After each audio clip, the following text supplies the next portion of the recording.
Hello and welcome. My name is Lori Painter, a holistic health practitioner and life transformation coach for women.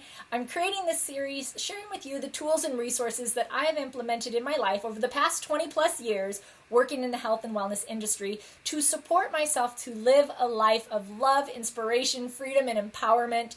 So if you are wanting to transform your life, if you are feeling disempowered, limited, stuck, held back in any particular way, not living the life that you knew that you wanted to live, then perhaps this series may be insightful for you.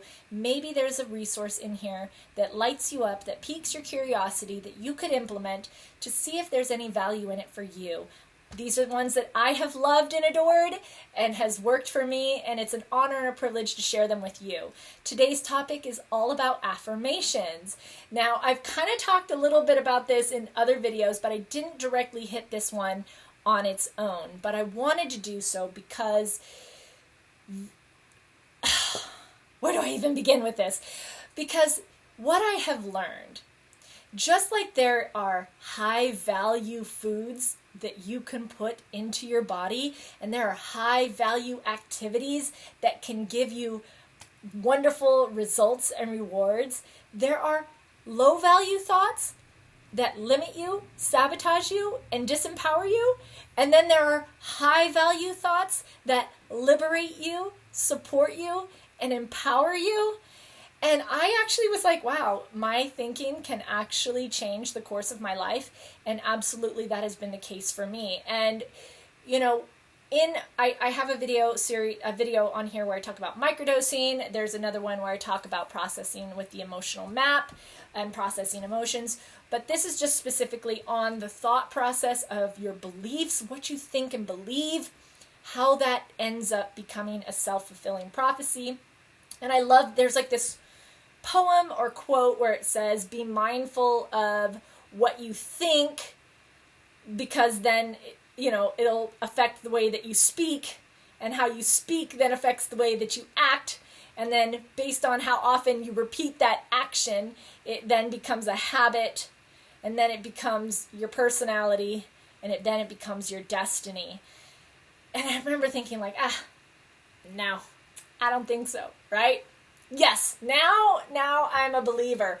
So I remember I shared that I had a client that told me that a belief is only a thought that has been thunk many times. It's just more embedded. So to have these healthier thoughts, these high value thoughts that empower me, in the beginning it was like when I would say these affirmations that were empowering, I was like a dry sponge.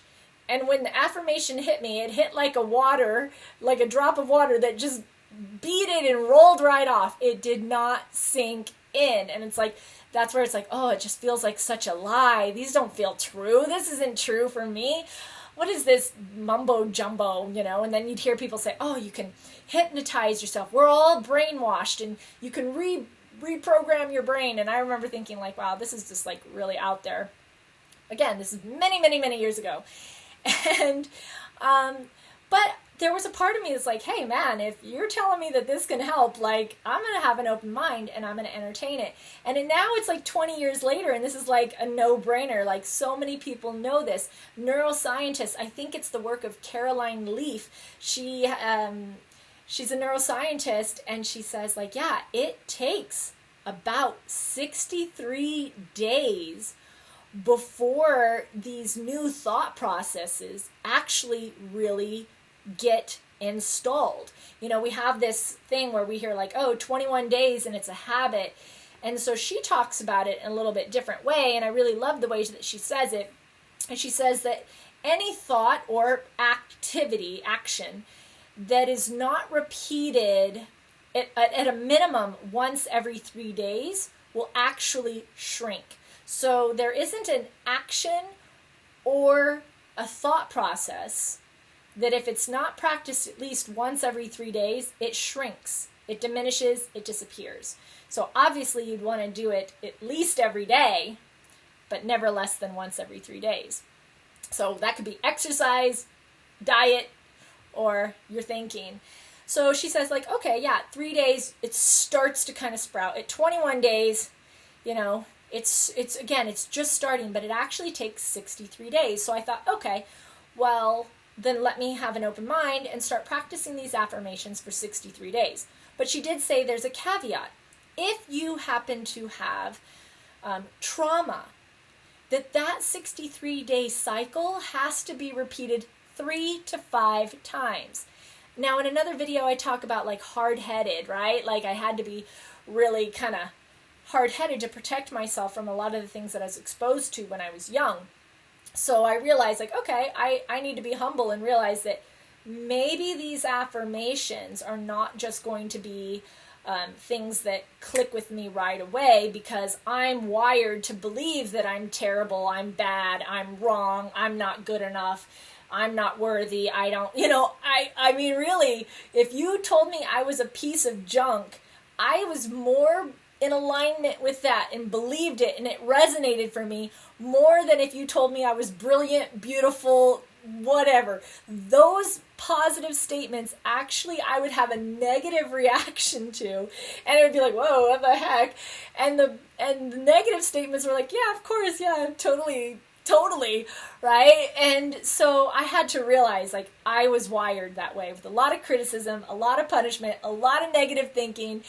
And so I said, all right, then if a 3 to 5 cycle of 63 days of thinking differently is what my brain is going to require before it actually resonates with this, then I need to be patient. I think it comes out to like 10 and a half months. Now, talk about dedication and discipline. But Dr. Bruce Lipton is the one that talks about that your brain is in the most receptive states when it's in its theta waves. And the only time of the day that your brain is in that state is within 30 minutes of waking before you get out of bed and within 30 minutes of falling asleep. So he would recommend, like, yeah, you can absolutely reprogram your brain. You can re-hypnotize you. And he would say if you really wanted to make a lot of progress, then have these things running while you're sleeping, because your subconscious mind doesn't sleep. It's alert all the time. It's your conscious mind that is sleeping, but 95% of your life is run by your subconscious thoughts and beliefs. So if that's running 8 hours a night while you're asleep, why not take advantage of that when your mind is in its most receptive state? So understanding, or just like being open to that possibility, I started to practice that. And then Louise Hay would talk about mirror work, where you would look yourself in the mirror and you would say these beliefs. And I remember the first time I did it, I would cry, because I think it felt so good, but it also felt like so foreign that it was so challenging for me. But like I said, I was that dry, dehydrated sponge that any nourishing thoughts or statements just like beat it off me like a drop of water on a dry sponge. But eventually I just stayed with it and stayed with it and stayed with it. And it did take me time. And I do tell people that I work with, like, give yourself 10 and a half months. 10 and a half months of this AM, PM routine and midday mirror work to reprogram your brain. The middle of the night, re-hypnotizing yourself in ways that are empowering and supportive of the life that you want. Like, see what happens. But I'll just share with you, it didn't take me 10 and a half months. That I started to notice that things eventually started sinking in, and I could realize that I had just been so wired the opposite way. So if there's anything that I can inspire you to do, if there are thoughts that bring you pain and suffering, that make you feel ashamed of yourself, that make you feel bad, make you feel guilty, I highly suggest that you investigate reprogramming the thoughts that you're having to ones that make you feel good, the ones that are supportive of your well-being, not ones that depress you and bring you down. Life is already hard enough as it is. We don't need any more things just to kind of bury us in the ground. I sometimes would feel that I would be alive, but like The Walking Dead, like I'm half alive and I'm half dead. And a lot of it had to do with the way that I was thinking. And so to realize that I could consciously create thoughts that would support me, thoughts that would empower me, thoughts that would set me free, that was so new for me. But I did entertain it. What else did I have to lose? So all of this information that now science totally backs up and shows like, wow, the brain is plastic and we can change and we can do these things. It's like, wow, how empowering is that? So I wanted to share that with you. If you find that you have a really negative way of thinking, I highly doubt that it's your fault. It was probably the environment in which you've been raised in, and this may challenge that, but what do you have to lose? Maybe you entertain it, maybe you don't. Even if you don't, this is just one of many resources that I am sharing with you today to help inspire you to transform your life in ways that makes life feel fulfilling. Thank you so much for being here, and I'll be with you again soon.